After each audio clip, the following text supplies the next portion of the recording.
ইউনূস সরকারের মনোযোগ কোথায়? আমরা দেখছি সেই বন্দর বিদেশি কোম্পানির কাছে আজকে ইজারা দেওয়া হচ্ছে। আমরা সকাল 11টার সময় জাতীয় প্রেস ক্লাবের সামনে থেকে এই যে সরকার, অন্তর্বর্তীকালীন সরকারের প্রধান প্রফেসর ডক্টর মোহাম্মদ ইউনূস, তার যে সরকার, সেই সরকার আমরা দেখছি যে আমাদের যে প্রবেশদ্বার বাংলাদেশের চট্টগ্রাম বন্দর, যে বন্দর দিয়ে বাংলাদেশের প্রায় 80 থেকে 90% আমদানি এবং রপ্তানি সেটি হয়। আমরা দেখছি সেই বন্দর বিদেশি কোম্পানির কাছে, একটি নিউমোরিং টার্মিনাল, লালদিয়া চর, একই সাথে আমাদের যে অভ্যন্তরীণ বন্দরটি আছে যে পানগাঁও বন্দর, এই বন্দরগুলো বিদেশিদের কাছে আজকে ইজারা দেওয়া হচ্ছে। সবচেয়ে গুরুত্বপূর্ণ যে বিষয়টা বা অ্যালার্মিং যে বিষয়টা, যে এই যে চুক্তিগুলো সরকার করছে বিদেশি কোম্পানিগুলোর সাথে, সেই চুক্তি করছে গোপন। পদ্মা সেতু, মেট্রো রেল এবং এলিভেটেড এক্সপ্রেসওয়ে নির্মাণের গর্বিত অংশীদার বসুন্ধরা সিমেন্ট। এবং দেশবাসী সেই চুক্তিতে কি আছে, কি বাংলাদেশের স্বার্থ, কি বিদেশিদের স্বার্থ কি, সেগুলো বাংলাদেশের মানুষ একদমই অন্ধকারে আছে।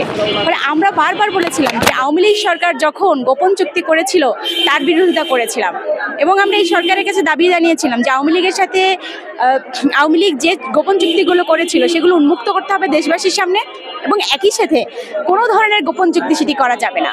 কিন্তু আমরা দেখলাম যে কীভাবে করে একটা সাম্রাজ্যবাদী গোষ্ঠীকে তুষ্ট করতে, সাম্রাজ্যবাদী গোষ্ঠীর তোষণ করতে আজকে এই সরকার একের পর এক বিদেশি কোম্পানির কাছে আমাদের বন্দর সেটি ইজারা দিচ্ছে।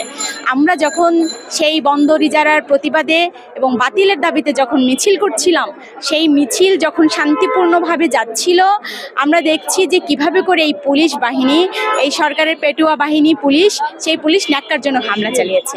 এবং আপনারা লক্ষ্য করেছেন যে আমাদের এই মিছিলে অসংখ্য নারী সদস্য ছিল, এবং ওই পুলিশদের মধ্যে আপনারা যদি খেয়াল করে থাকেন যে কোনো নারী পুলিশ ছিলেন না। ফলে আমাদের নারীদের উপরে আমরা যারা আহত হয়েছি তারা প্রত্যেকেই পুরুষ পুলিশ দ্বারা নির্মমভাবে আহতর শিকার হয়েছে। ফলে এই যে একটি ব্যবস্থা, এই সরকারের কাছে আমরা একটি গণতান্ত্রিক ব্যবস্থা চেয়েছিলাম, একটা স্বৈরাচারী ব্যবস্থার বিপরীতে একটা গণতান্ত্রিক ব্যবস্থা চেয়েছিলাম, এবং যে আমরা ফ্যাসিস্ট বলে যে আওয়ামী লীগ সরকারকে তাড়িয়েছি, তারা যে গোপন চুক্তি করেছিল এই সরকারও একইভাবে গোপন চুক্তি করছে। ফলে আমরা কোনো তফাৎ দেখছি না। এবং ইউনূস সরকারের মনোযোগ কোথায়? তার দরকার ছিল বিচার করা, তার দরকার ছিল সংস্কার করা, তার দরকার ছিল দ্রুততম সময় নির্বাচন দেওয়া। সেগুলো না করে তার এখতিয়ার বহির্ভূত যে কাজ, সেই কাজটা তিনি করছেন। এবং আমরা স্পষ্টতই দেখছি যে আমেরিকাকে কিভাবে করে তোষণ করছে, মার্কিন সাম্রাজ্যবাদীদের কাছে আমাদের সম্পদ তুলে দিচ্ছে এবং দেশের স্বাধীনতার সার্বভৌমত্ব বিঘ্ন হচ্ছে। ফলে আমরা স্পষ্ট বলছি যে আমার দেশের বন্দর এটি আমাদের দেশের সম্পদ, এই দেশের মানুষের সম্পদ। সর্বোপরি আমার দেশের প্রবেশদ্বার কখনোই একটি সাম্রাজ্যবাদী গোষ্ঠীর হাতে আমি তুলে দিতে পারি না। আমরা রুখে দিবই, সেটা সরকারকে স্পষ্ট ভাষায় বলতে চাই।